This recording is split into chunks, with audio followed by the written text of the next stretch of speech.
আসসালামু আলাইকুম রহমতুল্লাহ। এ দেশে বিশ্বাসের খুব অভাব। অনেকেই কোনো একটি প্রকল্পে ইনভেস্ট করতে চায়, কিন্তু আস্থাভাজন লোক পাচ্ছেন না। এটা সত্য কথা। আসলে আস্থাভাজন লোক না হলে সেখানে ইনভেস্ট করাটাও খুবই ঝুঁকি।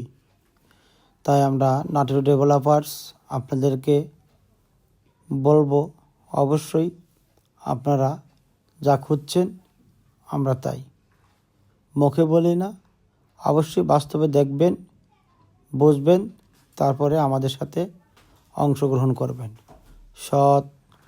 স্বচ্ছতা, সততা, প্রত্যেকটা কাজকে জবাবদিহিমূলক স্থানে রেখে আমরা কাজ সম্পন্ন করি। আপনারা আসুন, দেখুন, তথ্য নিন, এরপরে যুক্ত হন।